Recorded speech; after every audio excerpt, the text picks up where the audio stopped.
Estudando o Livro dos Espíritos. Um estudo sequencial da obra O Livro dos Espíritos de Allan Kardec. Essa é a nossa forma de transmitir esperança, conhecimento e alegria.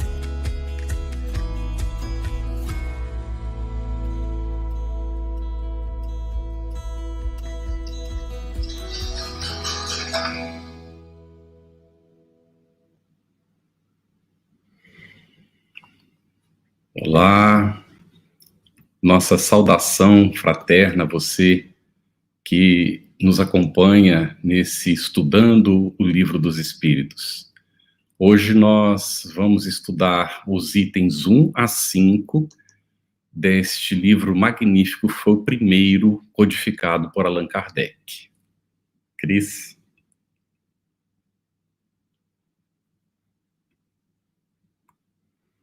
Está fechado o microfone, Cris. Eu esqueci, desculpa. A gente está dando as boas-vindas aí a todos os internautas que nos acompanham e queremos de imediato nos referir a Eugênia Canto, né?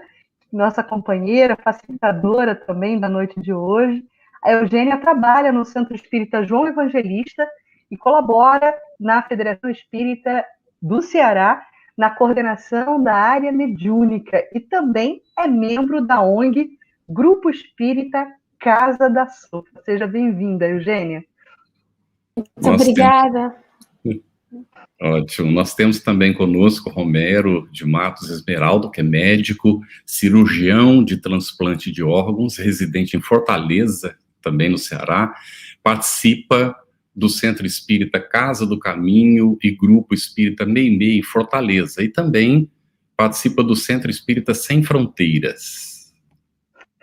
Que bom, então nós vamos começar hoje, como o Campete nos falou, analisando a introdução do Livro dos Espíritos, e vamos começar pela item 1, evidentemente, e vamos pedir nesse momento ao Romero para comentar exatamente o item 1 da introdução do Livro dos Espíritos. Romero.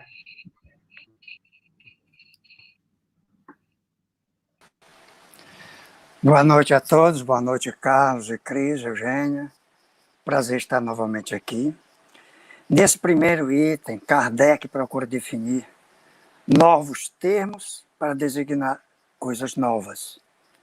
Então, na época, os termos antigos, espiritualismo, espiritual, estavam em voga, e Kardec diz, eles mantêm a mesma acepção que tinham antes, porque todo aquele que acredita que existe alguma coisa além da matéria é espiritualista. Mas o espiritismo tem alguma coisa diferente. O espiritismo acredita na reencarnação, você pode voltar a viver novamente em outro corpo, e acredita que os mortos se comunicam, as almas dos mortos se comunicam com os vivos, o que nem toda doutrina espiritualista aceita. Então a diferença é esta. Então a doutrina espírita, os seus adeptos são chamados de espíritas, e o Livro dos Espíritos contém a doutrina espírita. Muito bem, Romero. Agora, nós, no item 2, já Kardec continua com essas definições, não é? Atento a não deixar margem a interpretações equivocadas. E então, ele, no item 2, ele vai tratar da questão da alma. E nós perguntamos a Eugênia, por gentileza, o conceito da palavra alma, que está logo aí no início, não é, do Livro dos Espíritos. Aí depende de que grupamento de pessoas usa a alma para quê, né? No caso, para nós espíritas, é aquilo que sobrevive à morte do corpo, é o que denominamos de alma, porque esse item 2 da introdução, Kardec começa exatamente realçando a importância de distinguir alma, porque é uma palavra que é usada com múltiplo sentido. Há aquele que usa alma num sentido muito específico, daquilo que anima algo, há aquele que usa a palavra alma para dar ideia de que há a sobrevivência após a morte do corpo, mas não num sentido individual, particularizado, e sim algo que emana do grande todo e quando o corpo perece, se dilui nesse todo, algo mais panteísta, né? Mas para nós espíritas, o termo alma, né? E é isso que Kardec faz em todo o item 2, é dizer dessas três acepções e dizer que para nós espíritas, e essa é a acepção mais comum, é aquilo que sobrevive à morte do corpo, tendo a percepção de si mesmo, conservando a individualidade, né? É bom, Eugênia, a partir da sua explicação, né, a gente conseguir perceber a magnitude do nosso codificador, né? E aí eu gostaria de saber do Romero essa questão que me parece assim, que mostra a grandiosidade de Allan Kardec, porque ele se preocupa na introdução do livro, né, a trazer um aprofundamento desse conceito. Romero, por que Kardec faz questão de aprofundar o conceito da palavra alma logo no início do Livro dos Espíritos?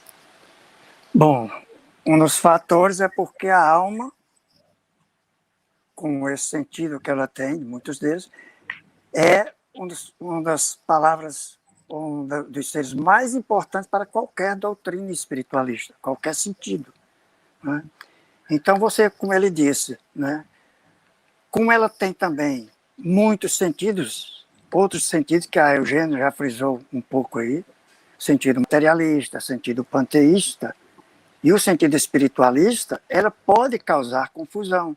E o objetivo principal é dirimir essas dúvidas, dizendo que cada um tem a sua acepção própria, inclusive chegando a afirmar que aquele conceito inicial de que a alma, no sentido materialista, é o princípio da vida material orgânica que desaparece depois da morte e que retorna para um todo, esse sentido materialista pode ser encontrado até nas doutrinas espiritualistas. E o próprio espiritualismo, às vezes, engloba o panteísmo. E é importante fazer essa diferença.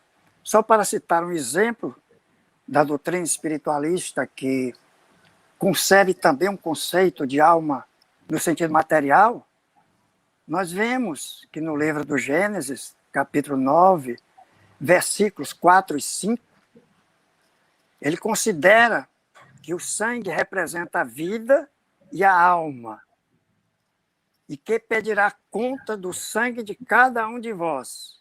Eu pedirei contas a todos os animais e ao homem, e aos homens entre si eu pedirei contas da alma do homem. A alma no sentido de sangue. Então seria o sentido materialista com o princípio da vida material e orgânica, independente do ser que possa ter uma vida independente ou não, mas poderia encontrar isso, e nós vamos ver depois que o próprio espiritismo pode ter um sentido, pode ter sentido, quando nós tratamos de princípio vital. Né? Então nós vemos que são questões de palavras, mas que precisam ter o seu conceito bem definido, e principalmente a alma no sentido que o espiritismo lhe atribui. Né? Muito bom, Romero. E ainda, aí, procurando aprofundar mais os conceitos, Eugênia, Kardec vai tratar do princípio vital, não é? O que ele considera o princípio vital? Na realidade, ele vai tratar do princípio vital por quê? E aqui a gente faz uma observação assaz importante, bastante importante, para todos que conectam conosco. É muito importante ler antes, né? Porque aqui no programa a gente não tem tempo de ler tudo. E cada item desses é substancioso. E esse segundo item, ele é bem grande. Por que ele fala de princípio vital? Ele está falando de alma, aí de repente ele fala de princípio vital? Não, é porque ele introduz o assunto dizendo, é preciso fixar o termo alma, porque há quem pense que a alma é o que anima a matéria.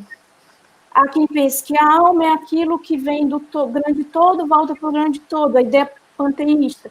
E a ideia mais geral, que é a que nós vamos adotar, que a alma é aquilo que sobrevive à morte do corpo. Nesse sentido, o termo para animar a matéria, precisa ser designado no que vai ser estudado pelo Espiritismo. E a designação que se dá é princípio vital. O princípio vital é aquilo que, unindo a matéria, a vitaliza ou a anima, que dá vida aos corpos orgânicos. Do contrário, não existiria vida, seria matéria inerte. Então, na realidade, bem sucintamente, é isso que é o princípio vital. É o termo utilizado no Espiritismo para aquilo que alguns chamam de alma, né? E Kardec faz bem essa distinção, a fim de não gerar confusão, né? Cris, adorei. Didático, bem claro, ótimo. É isso. Uhum. Muito bom. A gente está separando o joio do trigo aqui para favorecer o entendimento, né, Campeche? Ótimo. Então, agora uma outra situação de dirimirmos dúvidas.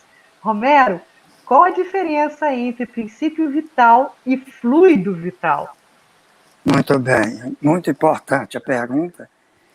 E eu gostaria só de relembrar, eu reforçar aquilo que a Eugênia disse, que esse agente chamado princípio vital, sem estar unido à matéria orgânica, não é vida, né? E que ela reside no fluido cósmico universal, que é um fluido que está espalhado universalmente, né? E que está só esperando para se unir à matéria orgânica para lhe dar a vida. Então, ela se torna fluido vital depois que o princípio vital é assimilado pelo organismo. Então, o princípio vital transforma-se no fluido vital pela ação dos órgãos. Vamos citar um exemplo simbólico. Vamos supor que o indivíduo está programado para nascer e vai viver 78 anos. E Deus, o divino médico, lhe prescreve um medicamento. No frasco tem um rótulo que está escrito fluido universal. Aí tem uma bula onde se lê princípio ativo, princípio vital, QSP, 78 anos. Princípio vital, quantidade suficiente para 78 anos. Né? Que legal isso. Pois é. Modo de ação. Após absorvido pelo organismo, o fluido universal, devido ao seu princípio ativo e impregnando os órgãos, transforma-se em fluido vital, que dará ao organismo a vitalidade e atividade características. Importante, aviso importante, esse fluido dá a vida a todos aqueles que o absorvem e assimilam.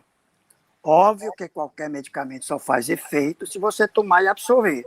Se ficar guardado, permanece inativo. Modo de usar.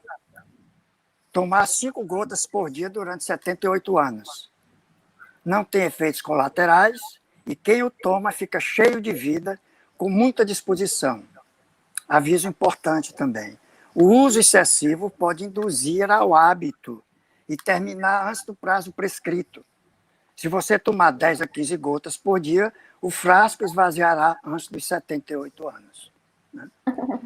Então, Muito nós podemos, bom, se eu puder me estender mais, eu poderia dizer que quando ele transforma o fluido vital pela ação dos órgãos, porque o princípio vital, ele dá vida ao órgão, mas o órgão o mantém e o desenvolve.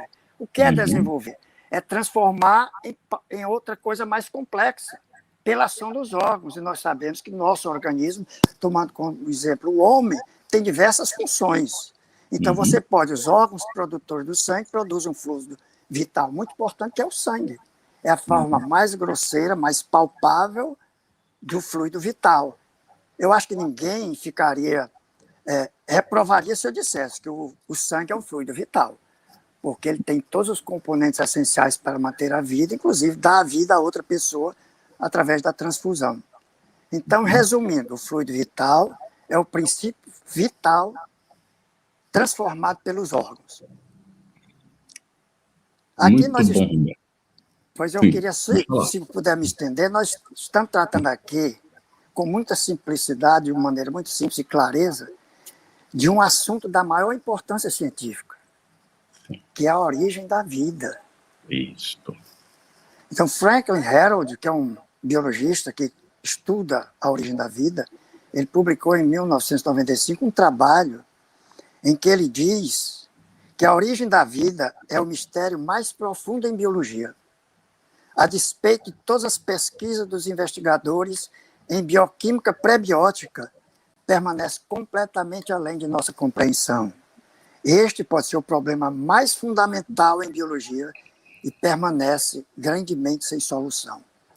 E nós já conhecemos esse mistério de uma maneira simples, pela revelação superior, né? Porque, como nós somos simples e ignorantes, Deus nos deu essa revelação. Agora, cabe aos sábios e prudentes, aos cientistas, com todo o respeito que eles merecem, quebrarem a cabeça para provar como surgiu a vida sem a intervenção divina.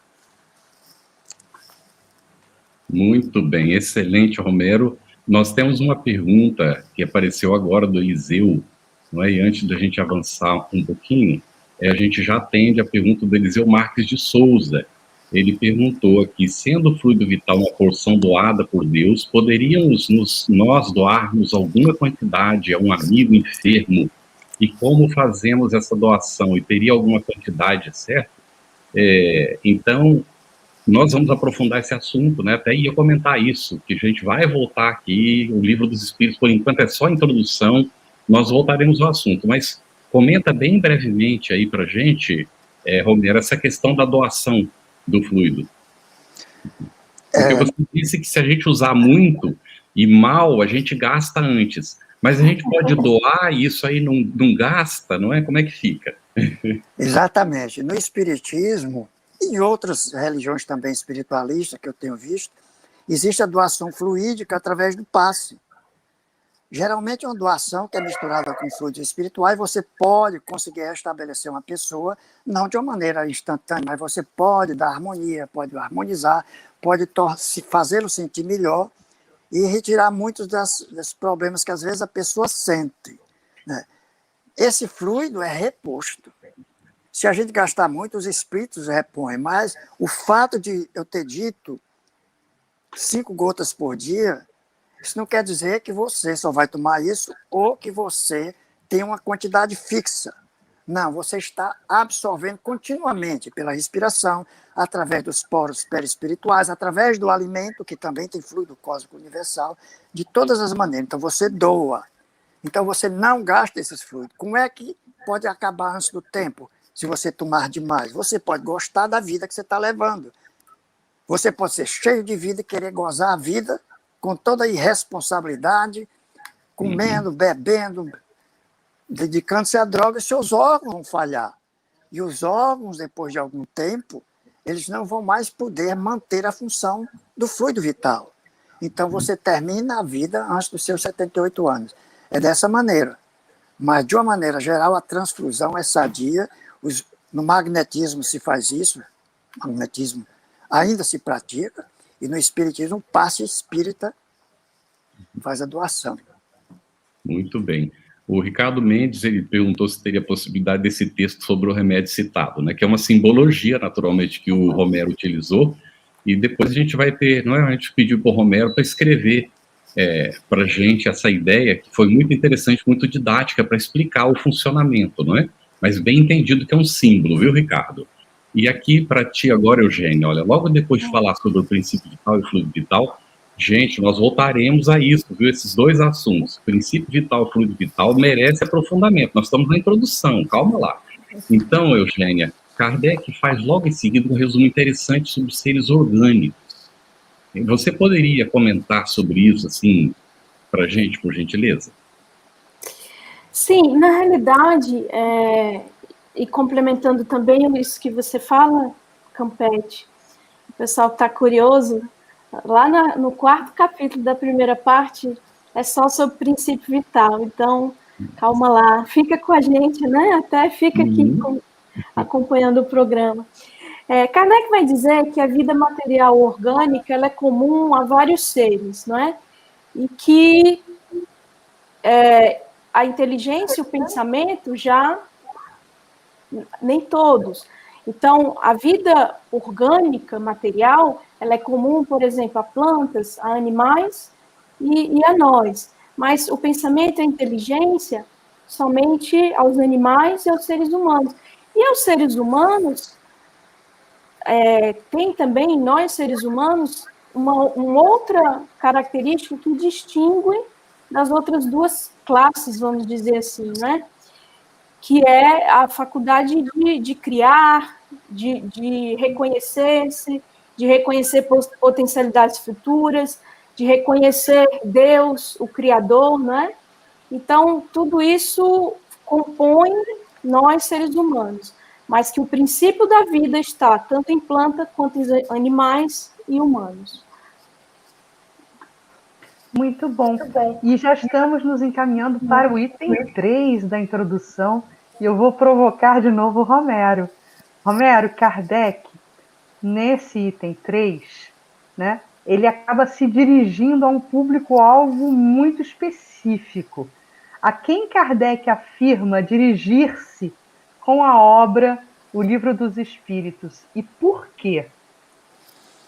Ele se dirige de uma maneira fabulosa em tudo que ele faz, mas como toda doutrina nova, tem aqueles que o seguem, tem aqueles que se opõem.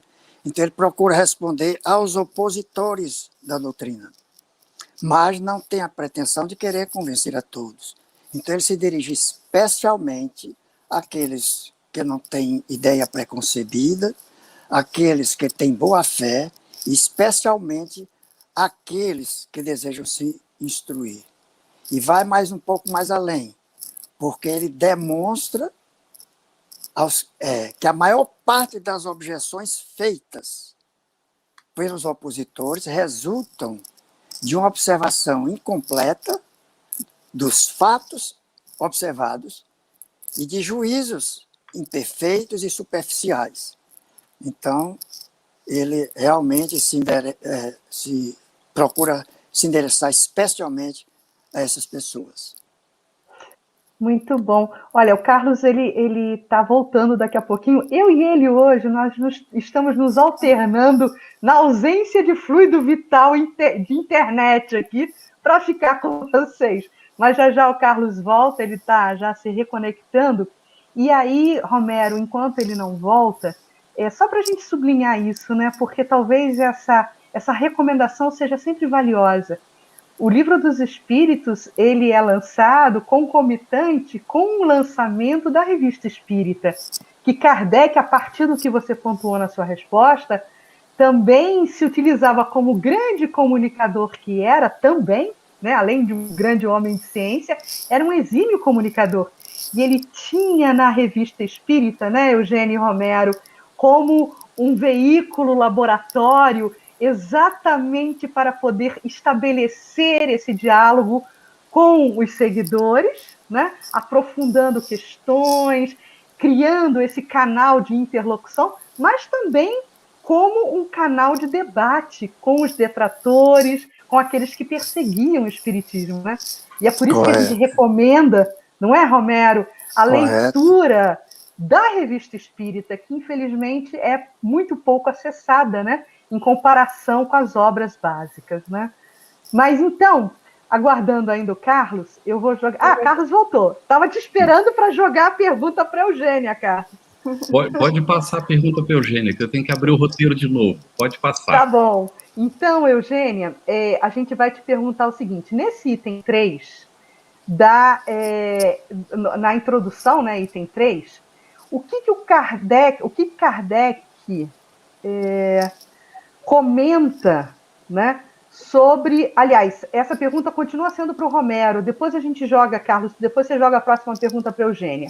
O que Kardec comenta sobre os fenômenos iniciais que chamaram a atenção da sociedade em meados do século XIX? Bom, ele começa discorrendo sobre as mesas girantes, né? Acompanhadas às vezes de ruídos incomuns, de pancadas sem nenhuma causa aparente, né? E de início, esses fenômenos só encontraram incredulidade, mas à medida que elas se multiplicaram e se generalizaram, não havia mais dúvida de que elas se moviam. restava saber o que é que estava causando esse movimento. Quando Kardec começou a observação, ele começou com um espírito crítico e sempre rebatia dizendo, isso pode ser por causas naturais. Até agora não há nada que prove. Quando disseram que era inteligente e que era devido aos espíritos, que se diziam que eram os espíritos que estavam se comunicando, e que ele começou a observar inicialmente na senhora Plena Maison, ele viu que ali existia muito mais coisas importantes e profundas do que uma simples diversão, né? Então, ele já se convenceu. Mas antes, para que todos aqueles que pensavam diferente, ele dizia, isso poderia ser por causas puramente físicas, porque nós não conhecemos todos os fluidos ocultos da natureza, nem os que nós conhecemos todas as propriedades, como a eletricidade, porque nós sabemos que a eletricidade tem outras manifestações e estava realmente aflorando os usos da eletricidade na época de Kardec, né? E uma coisa que vinha favorecer o uso da eletricidade seria que ele tinha observado que quanto mais pessoas estão presentes na reunião, maior a potência das mesas, mas ela girava, o que semelhava uma pilha múltipla, que quanto mais elementos tem uma pilha múltipla, maior a potência de ação. Então, poderia ser realmente parecido com os fenômenos da eletricidade. E os barulhos, até a eletricidade também faz barulho, porque ela faz coisas ainda inacreditáveis naquela época. E hoje em dia a gente continua estudando e tem sempre novas e novas aplicações. Então, não era nada impossível, naquela ocasião, que a causa dos fenômenos fosse puramente explicados por fenômenos físicos ou fisiológicos. Muito bem. Nós estamos tendo intermitência, né, Cris? Primeiro você caiu, depois eu, mas vamos lá. Então, aqui, nesse item 3 ainda, da introdução do livro dos Espíritos, Eugênia, Kardec comenta a respeito do que o Romero acabou de explicar aí, não é? Até aí, como se vê, tudo pode caber no domínio dos fatos puramente físicos e fisiológicos. Sem sair desse âmbito de ideias, já ali havia, no entanto, matéria para estudos sérios e dignos de prender a atenção dos sábios. E ele pergunta, e eu passo para você a pergunta dele, por favor. Por que assim não aconteceu? Por preconceito, porque não raro os ditos sábios, ou que se autodenominam sábios, ou sábios formalmente constituídos das academias, são bastante preconceituosos, não é? Todo estudo no âmbito científico pressupõe premissas. E eu me lembro de Dalai Lama, certa feita, comentar que é muito estranho que um cientista parta de premissas assaz restritas, né? Exclua uma premissa que é a existência de um ser supremo, por exemplo. Então, o preconceito graça no meio acadêmico, não é? Claro que isso vem mudando paulatinamente. E aí Kardec, na sua pena sábia, genial, e às vezes com um toque de ironia, ele coloca que alguns se acham importantes demais para se porem ao redor de uma mesa, né? Que dança. Faz até referência à dança das rãs, não é? Que isso fere o orgulho de muitos. Então, o preconceito obstaculizou o interesse de muitos ditos sábios, né? Não dele, que era um sábio também. Carlos, antes de você passar a pergunta para o Romero, que está prevista aí, a próxima pergunta, tem um comentário muito interessante aqui do Eliseu Marques de Souza. Sim. Ele fala o seguinte: sendo a doutrina presente na vida humana em todos os tempos, por que, e aí eu pergunto a Eugênia, né, como complemento da resposta dela, por que só se acelerou em 1857? Aliás, 18 de abril de 1857, a efeméride foi ontem, né? Ontem, bem no século, anos. Exatamente. E aí, quando a gente deita o nosso olhar na história, né, a gente vai perceber que foi bem no século, como diz o Eliseu, do desenvolvimento francês. Por que os espíritos, e aí vem a contrapartida, né? Por que os espíritos só se apresentaram mais contundentemente, né, mais contundentes, nessa época, 1857? Bom, é preciso dizer que não foi exatamente 1857, foi o ano que veio no meu livro, né? Os fenômenos já vinham ostensivamente eclodindo em vários locais do mundo, inclusive há um artigo do nosso querido Luciano Klein Filho, no Reformador de outubro de 2017, salvo engano, em que ele fala de Louis Alphonse Carrier, que em 1847, uma década antes, publicou Arcanos da Vida Futura revelados, melhor dizendo. Essa obra de 3 tomos, com quase 1000 páginas, foi uma interlocução que ele estabeleceu com os espíritos também, dando conta da vida no mundo espiritual. Inclusive, um conteúdo muito semelhante ao que André Luiz viria publicar através da mediunidade do Chico já no século XX. Então, não é exatamente 1857, foi Kardec com o Livro dos Espíritos, e Kardec que, a partir daí, com a sua genial obra, porque deu continuidade a uma pesquisa séria que foi a fundo nas questões filosóficas e nas bases científicas do fenômeno que Louis Alphonse Carrier, um francês, conterrâneo seu e contemporâneo seu, não fez. Né? Mas por que veio especificamente no século XIX? Porque tudo, inclusive as ideias, precisam de um preparo.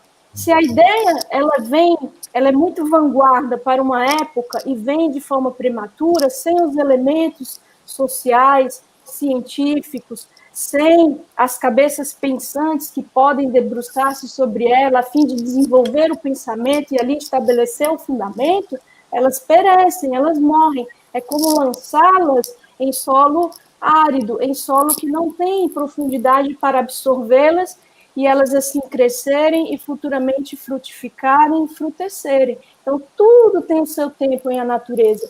E aí eu me recordo também que há uma pergunta no Livro dos Espíritos, sem querer me estender muito, mas a pergunta ela é muito interessante, a 628, na qual Kardec pergunta se a verdade não foi desvelada em outro momento, né? Por que ela só agora estava sendo desvelada? E os Espíritos dizem, olha, todas as épocas receberam a verdade, mas compatíveis com a capacidade de absorção, porque uma luz muito viva, ela deslumbra e cega.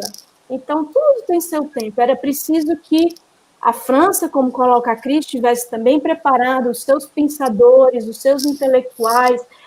Era preciso, quiçá, digo eu, um desgaste das religiões então dominantes, né? Porque aí a alma sequiosa de um alimento mais sutil, mais consentâneo com as aspirações do espírito, o sorveria de forma mais justa, mais ávida também. Excelente, Eugênia. Olha o que a gente percebe, né? Foi preciso haver um amadurecimento das ideias, uma preparação. Kardec conta isso que a Eugênia colocou, não é? Que se o espiritismo tivesse surgido antes, como a Eugênia disse, poderia ter sido abortada a ideia.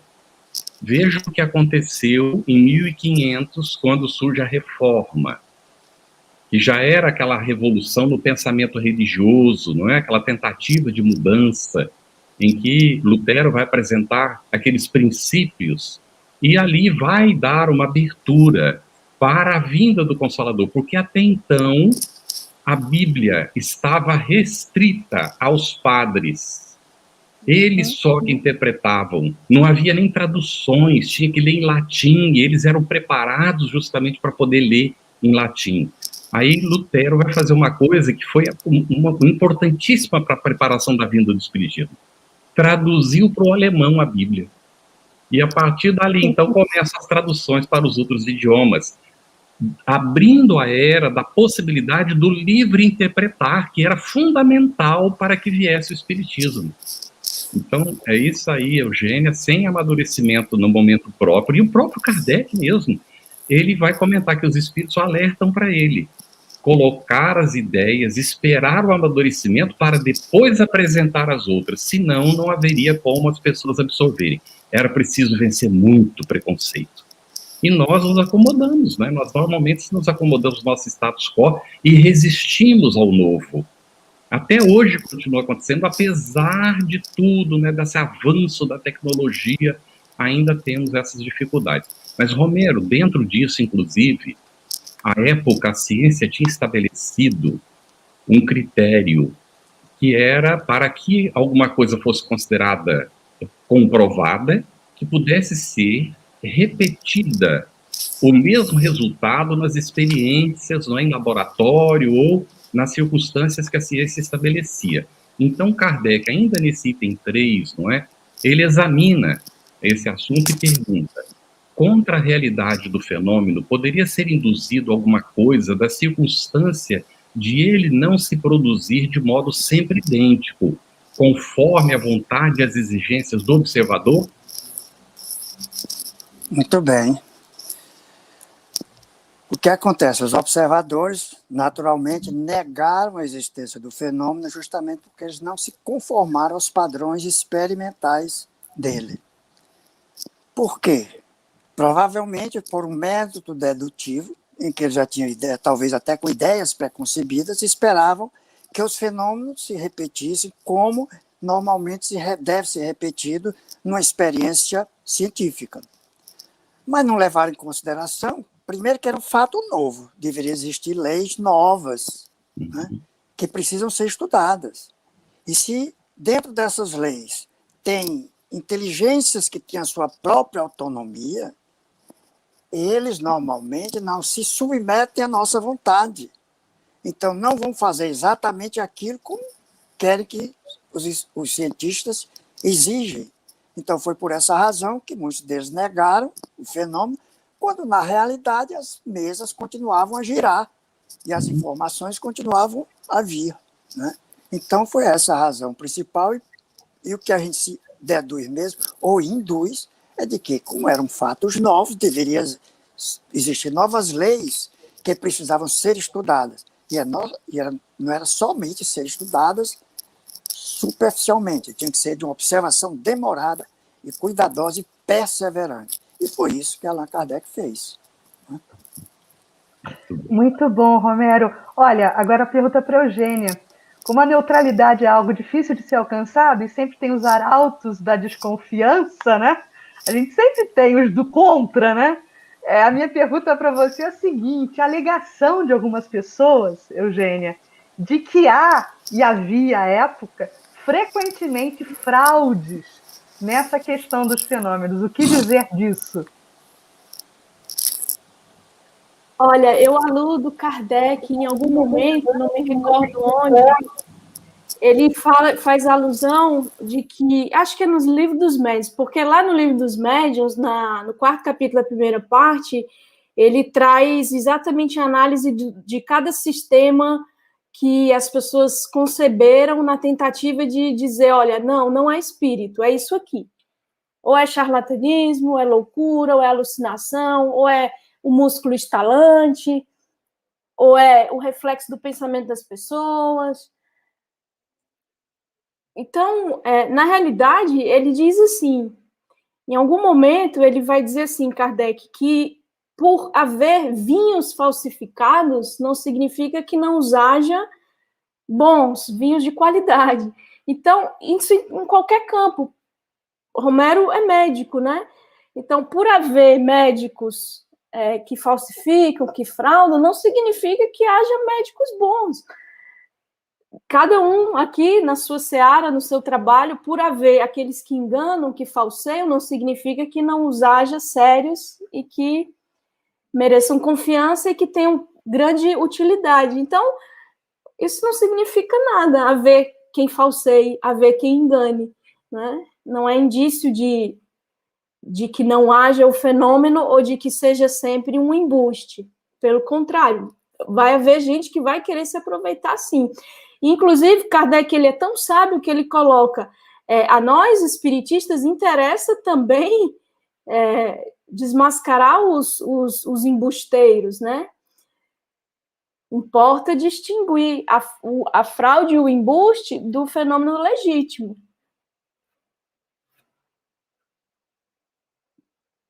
Microfone fechado, Carlos. Muito bem, Eugênia, excelente, não é? E Kardec, ele teve realmente esse cuidado de dizer, e as pessoas às vezes colocavam como afirmativa do espiritismo justamente o contrário do que ele falava na época, não é?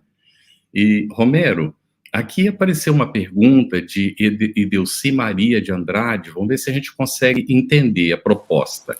Ela diz assim, sempre tive dificuldade em acreditar, não é? Não sei se seria na Bíblia. Ela diz assim, a Bíblia ficou sob o domínio da igreja, que era quem definia tudo, não é? Inclusive matava em nome, não é, da religião. E então ela diz assim, se nós poderíamos pensar que, de fato, essas traduções foram realizadas sob a assistência dos espíritos superiores. As traduções, eu diria até a elaboração da Bíblia, né, ampliando tudo. Como é que a gente, vou traduzir, como é que a gente pode confiar na Bíblia tendo passado tudo o que aconteceu?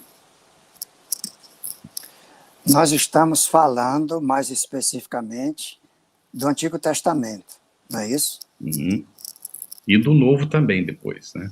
Ok. Do Antigo Testamento, nós temos que levar em consideração vários aspectos.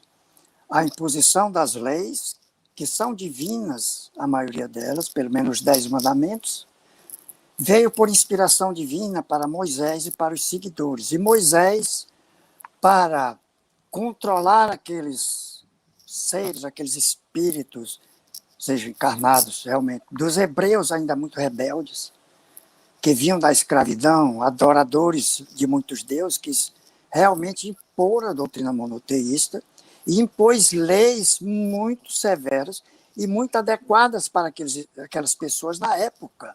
Leis de higiene, leis de como processar a adoração, o sacerdote, os levitas, o sacerdotismo e todas as outras formas, e principalmente uma lei que era considerada perfeita na época, a lei de Talião, a lei de olho por olho, dente por dente, que na realidade era uma forma de justiça mais abrandada. Se você vê Lameque, que foi descendente de Caim, ele matou um jovem porque o feriu e matou uma criança porque pisou nele.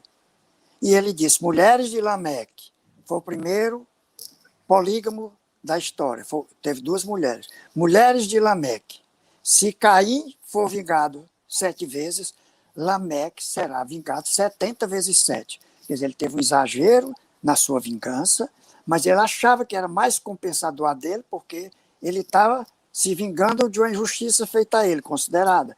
Enquanto que Caim matou Abel por inveja. Então, é esse sentido. Então, para evitar a vingança de uma forma mais intensa, eles fizeram essa lei de Talião e que a punição é adequada à gravidade da lesão, à gravidade da falta. Né? Então, isso é um ponto. O outro mais importante, que a gente dizer que é inspirado, você tem que ver quem eram os profetas, quem foram os profetas que traduziram a mensagem divina.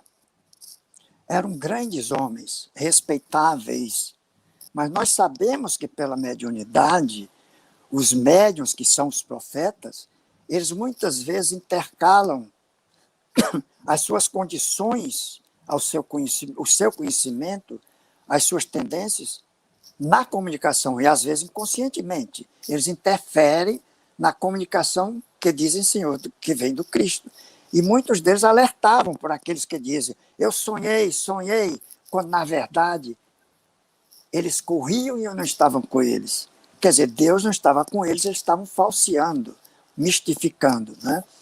Então a gente tem que ver que houve a inspiração divina, houve a parte importantíssima, que é a parte histórica do povo hebreu, que é belíssima, cheia de dificuldades, mas a parte divina foi traduzida por aqueles que mais zelavam por aquela lei, que eram os Hassidim, que depois se transformaram em fariseus e essênios. E eles acrescentaram outras coisas. Então, tem os seus defeitos, apesar de ter sido. Tem algumas partes que a gente pode identificar como divinas, a maioria delas é também de invenção humana. Né? E no Novo Testamento, todos os evangelistas foram divinamente inspirados, mesmo aqueles que não conviveram com Cristo. Não foram apóstolos e que foram evangelistas, como Marcos e Lucas. Agora, que houve acréscimos, é inegável, porque mesmo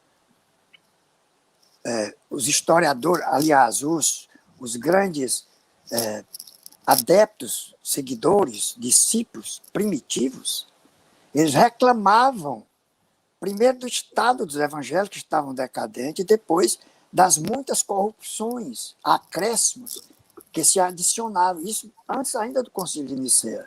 E depois do Concílio de Nicéia em diante, começou a haver acréscimos para justificar a grandiosidade, a opulência e os dogmas cristãos. Então, eles incorporaram.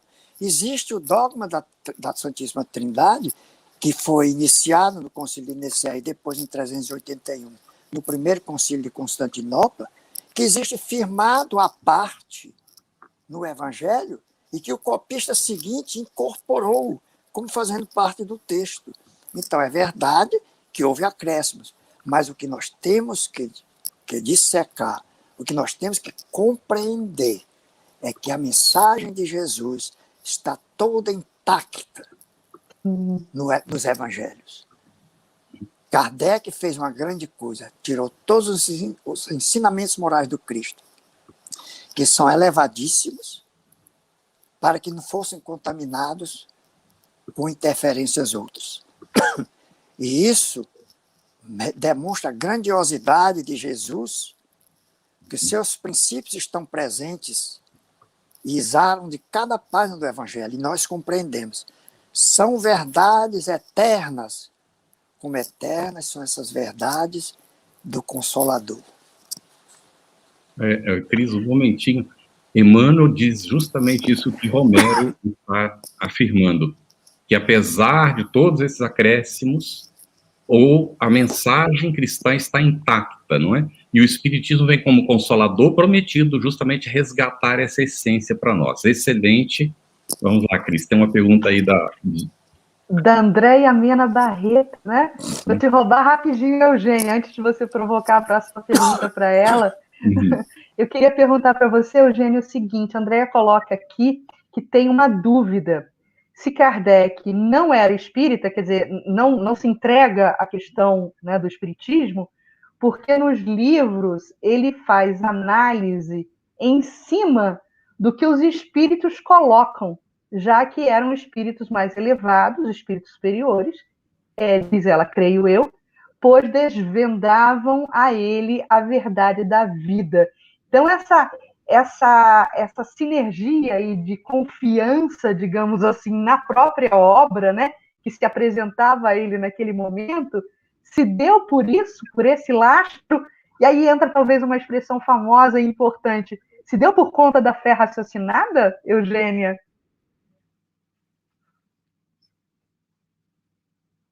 Seu microfone, amiga. Agora eu liguei.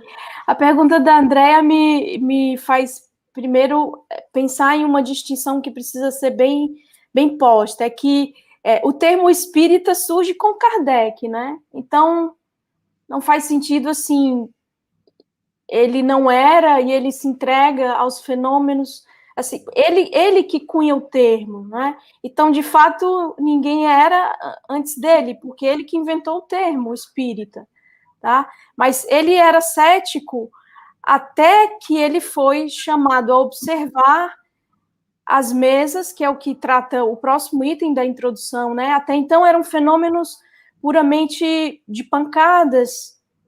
Aparentemente as mesas só dançavam, corriam, né? Ele usa esse termo, corriam, é até impressionante, pulavam, mas da feita que a mesa passou a dar pancadas com uma intenção notória, passou a responder perguntas.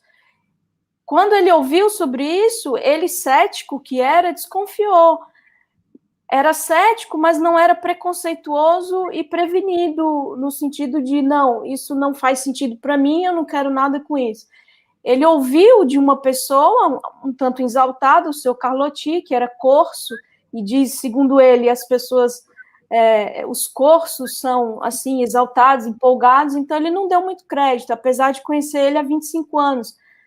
Mas quando ele ouviu do seu Patier, já na casa da senhora Roger, que o senhor Fortier havia convidado para ele presenciar, Esse homem, o seu Patier, um senhor ponderado, funcionário público, de uma fala mansa, serena. Aí, então, ele se sentiu convidado a observar, dada a seriedade do narrador, que lhe fala dos fenômenos. Né? Então, ele se sente convidado, estimulado, seduzido a observar e vai observar. E quando ele vai observar, ele entrevê algo muito sério. E aí ele começa a investigar. E, claro, nem todos os espíritos que se apresentavam sempre ou de pronto eram espíritos de escola, espíritos superiores. Ele também foi aprendendo a distinguir. Mas esse intercâmbio que ele insetou de forma assídua, como bem destacou Romero no primeiro encontro nosso, semana passada, né, que ele participava assiduamente das reuniões na casa da família Bodin, das médiums, das irmãs Bodin. Isso ao longo de um ano, aproximadamente. Ele ia, ele levava as perguntas, então ele levava a sério, ele entreviu ali algo sério, como de fato é algo de extrema seriedade, porque os espíritos, né, responderem perguntas de alta filosofia, perguntas intrincadas, perguntas que Kardec fazia, já levava pronta muitas vezes.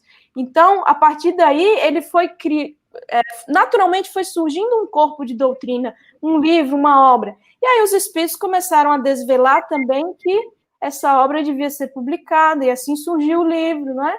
Mas o termo foi ele que cunhou, tá? Ele não era espírita, e o espiritismo surgiu com a publicação do livro.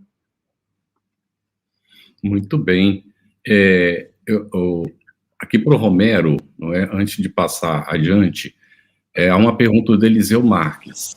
Ele fala, como podemos distinguir uma fraude hoje em relação à mediunidade? Estou resumindo a pergunta dele. Muito bem. Às vezes se torna difícil, mas você tem que pensar em várias coisas. Primeiro, o fraudador, desde a época de Kardec até agora, ele obtém vantagens financeiras para produzir aquilo, e esse é o mais claro. Isso é fraude, e quem faz a fraude é o médium, não é o espírito. Então, esses são os fraudadores. Segundo, para se reconhecer, você tem que ver a idoneidade moral do médium, a seriedade dele. Isso é um fator que ele condiz com a seriedade das respostas. Você analisa as respostas para saber se elas realmente estão conforme a razão, se não houve deturpação. Esse seria outro aspecto. Existem aqueles que você tem que examinar se não existe uma falsificação, não necessariamente dele, mas dos espíritos, né, que estão fascinando, né? Então, ele poderia se prestar a isso pela sua conduta moral, muitas vezes. Então, você tem que diferenciar de um médium verdadeiro e de um fraudador, que pode ter alguma mediunidade, mas que ele ofere lucros financeiros. Por exemplo, se você, para tudo que você vai fazer na vida, você consulta os astros, tudo bem, mas agora você vai para uma vidente, que ele traz o amor de volta, que ele diz o seu futuro, que você vai arranjar um belo noivo, vai arranjar um namorado rico, uma namorada rica, né? E ela recebe a sua cota, a sua participação, e muitas vezes ela é assistida pelos espíritos. Mas qual é o tipo de espírito que assiste essa médium? Naturalmente, não são médicos, não são espíritos elevados. São espíritos de uma ordem inferior, que às vezes até com boa vontade querem ajudar, mas não têm competência, mas a maioria das vezes acompanham a moralidade daquele médium. Então, é fraude passível de ser detectada com facilidade nesses casos. Muito bem. Em princípio, como Kardec orienta, usa a razão, né, Romero? Use a razão. Conheça bem o espiritismo e utilize a razão para não ser enganado, né? Muito bem. Então, Eugênia, vamos para o item 4 da introdução. O que Kardec essencialmente destaca nesse item 4 da introdução do Livro dos Espíritos? Ele é bem longo, mas essencialmente eu vou usar todo o meu poder de síntese. Ele destaca que, da feita que, se o fenômeno tivesse ficado somente no âmbito das manifestações físicas, pancadas, movimentos, aí ainda assim era interessante observar e investigar, mas além disso, se desvelou a ação de algo inteligente. Então, importava saber que algo é esse, né? Porque, da feita que a mesa dá respostas a perguntas formuladas, traz conteúdos que denotam um pensamento, então é preciso saber de onde vem isso, né? E aí ele vai destacar exatamente também o processo que culminou com a definição da palavra médium, né? Porque inicialmente a mesa dava pancadas mediante convenção, uma pancada sim, duas pancadas não. Aí viu-se que isso era muito cansativo, até para a natureza das respostas mesmo. Já pensou você só fazer pergunta cuja resposta pode ser só sim ou não? Limita muito, né? E aí, depois foram se sofisticando os meios, né? A mesa, ela formava frases mediante um alfabeto posto e ela, então, apontava para as letras, para os caracteres, formando as frases, mas isso também muito cansativo, muito dispendioso do ponto de vista do tempo mesmo. E aí, depois, amarraram-se a uma cesta de bico, um lápis, e aí as pessoas sem as quais o fenômeno não acontecia, que foi o que Kardec denominou de médium, colocavam os dedos sobre a cesta, depois uma prancheta, por fim, apenas o lápis. E aí Kardec conclui que a presença essencial das pessoas ditas médiums, né, que os médiums eram que possibilitavam que a mesa se comunicasse, né, mesa, aspas, os espíritos, né, que eles mesmos disseram que eram os espíritos, as almas dos que viveram na Terra.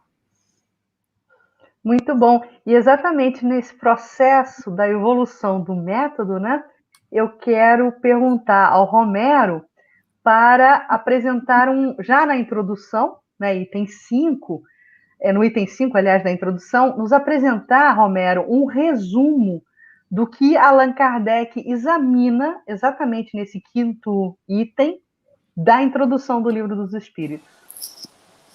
Pois não, Cris.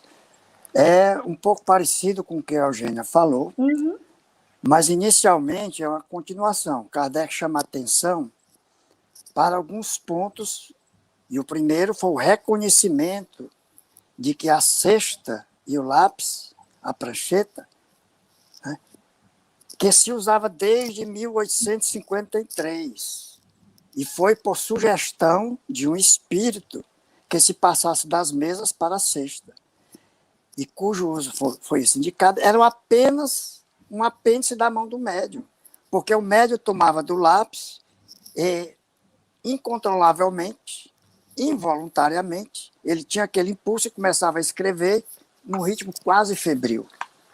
Isso foi outro segmento. Depois se viu, né, que essas comunicações realmente apressaram, ficaram mais rápidas, mais completas.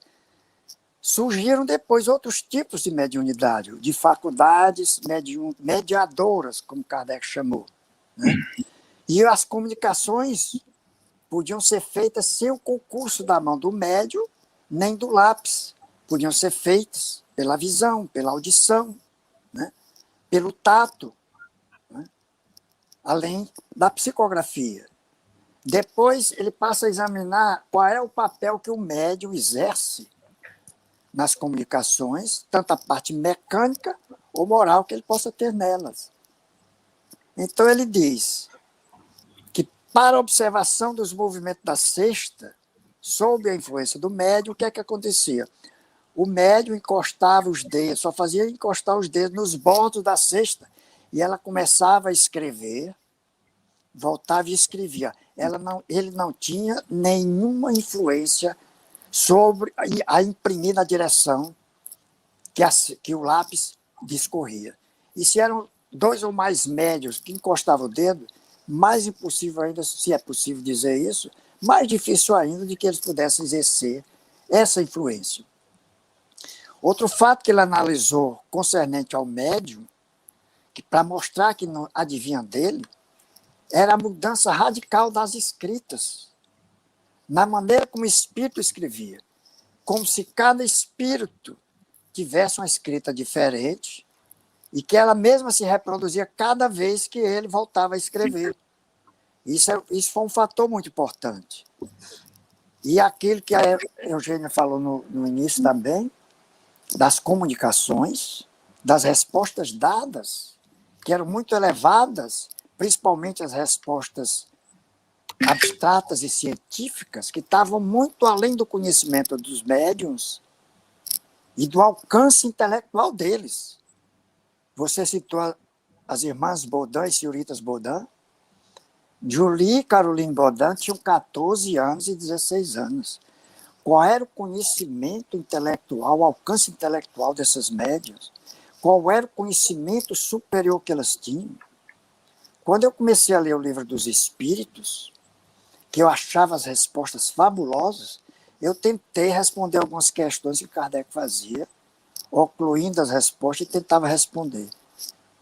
Eu desisti, porque eu não tinha capacidade intelectual para dar aquelas respostas. Era muito além do meu alcance. E eu lia muito, eu gostava de história, de ciência, eu lia muito. E não conseguia dar. Então, estavam fora do alcance daqueles médiuns, que foi a propósito que elas tinham essa idade. Foi a propósito que uma delas não tinha a menor consciência do que escrevia. Ela estava escrevendo com a sexta e estava conversando outros assuntos com pessoas sem saber o que estava escrevendo. Tudo isso atesta a veracidade e a idoneidade das comunicações. Aí ele pergunta, ele comenta, alguns espíritos que deram respostas tão sublimes só podiam vir de espíritos elevados, enquanto outros que davam comunicações frívolas, comunicações bem superficiais, grosseiras, não podiam advir da mesma fonte, mostrando que havia uma diversidade das inteligências que se comunicavam. Né? Aí ele pergunta, é a próxima pergunta que ele faz, e essas inteligências, onde era que estavam? Estava na humanidade, ou seja, estava no médium, praticamente ela havia excluído, ou estavam fora delas? E ele sugere que se admite que eles estavam fora das inteligências, fora da humanidade, que foi o que os espíritos declararam, que as inteligências declararam que era a razão de ser, ou seja, os espíritos. Muito bem, Romero. Nosso agradecimento, Eugênio, Romero. Excelente, né, as contribuições. Obrigado, Cris. Nós queremos agradecer muito a sua participação. Você está nos acompanhando estudando o Livro dos Espíritos. Nós queremos informar ao final do nosso estudo de hoje que as perguntas já começam a ser respondidas. Aquelas que não podem ser atendidas aqui durante o nosso estudo, elas são publicadas lá no Telegram e também no site da FEB, na FEB TV, onde foi criado um local para este programa. Então, as perguntas já estão sendo colocadas, as perguntas que não foram atendidas hoje serão respondidas e publicadas lá no Telegram e no site. Então, é sempre assim mesmo, nós damos preferência às perguntas que estão relacionadas com o assunto, nem sempre dá tempo de responder nem essas, e aquelas que não estão relacionadas diretamente com o assunto, nós respondemos também, mas lá no site e lá no nosso Telegram, tá bem? No nosso grupo do Telegram. E aí nós ficamos, inclusive, com alguma pergunta hoje relacionada com os fluidos, mas nós esclarecemos que vamos voltar a esse assunto, porque nós estamos meramente na introdução, não é? Muito obrigado pela participação de todos, uma satisfação imensa estar com vocês aqui nestes momentos de estudo e esperamos que continuem conosco e que nos enviem também suas sugestões, se vocês têm algo, não é, a nos sugerir para melhorar aquilo que nós estamos fazendo. Muito obrigado. Despedidas breves, por favor, Cris. Eu quero só fazer duas lembranças, né, sobre a questão da dinâmica do nosso estudo, que o estudo também, Campete, está disponível, né, no podcast, né, do canal da FEB e no Spotify. E esses estudos semanais ficam gravados e disponíveis gratuitamente também. Então, pode divulgar para todo mundo para recuperar a matéria perdida, né, digamos assim. E se você tem dúvidas acerca do espiritismo ou gostaria de ficar atento à programação do nosso estudo, pode acessar o nosso Telegram, como o Campete já falou, me despedindo, agradecendo e dizendo que temos um encontro marcado até a próxima semana. Eugênia, por favor, suas despedidas breves. Até a próxima semana, né? Que todos possamos nos rever, ler brevemente, previamente também. Um abraço em Romero, em Carlos, em Cris e um agradecimento especial para aqueles que estão nos bastidores. Romero. Muito bem, Eugênia. Eu faço suas as minhas palavras, agradecendo a cooperação de todos, ao Carlos pela sua bondade, a Cris pelo seu charme, as perguntas que foram feitas, pela possibilidade de nós aprendermos conjuntamente sobre essa doutrina tão maravilhosa, que nós vamos compreender como ela é divinamente inspirada. Muito obrigado e até a próxima semana. Saudações fraternas a todos, até a semana que vem. Estudando o Livro dos Espíritos. Um estudo sequencial da obra O Livro dos Espíritos de Allan Kardec. Essa é a nossa forma de transmitir esperança, conhecimento e alegria.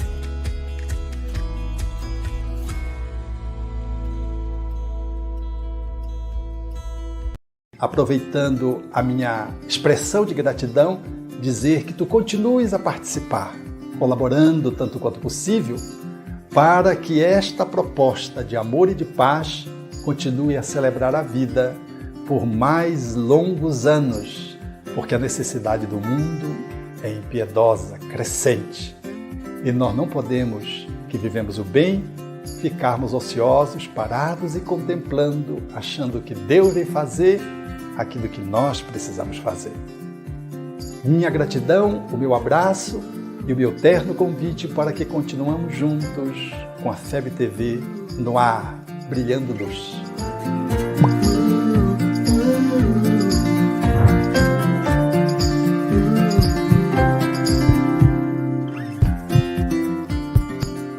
Conheça a Federação Espírita Brasileira, que busca mostrar quem ela é. O trabalho realizado por meio desta instituição centenária, trazendo você para dentro da nossa casa. Como surgiu a Federação Espírita Brasileira? De Augusto Elias, o seu fundador, aos dias de hoje, o que ocorreu? Quem foram e quem são os vultos que fizeram e fazem parte desta história? Qual a relação de nomes como Chico Xavier, Bezerra de Menezes, Ivone Pereira com esta instituição? Qual a sua missão? Como ela atua na formação do homem de bem? Apresentaremos a Federação Espírita Brasileira em formato dinâmico com vídeos, depoimentos, postagens históricas, áudios. Conheça e faça parte desta família.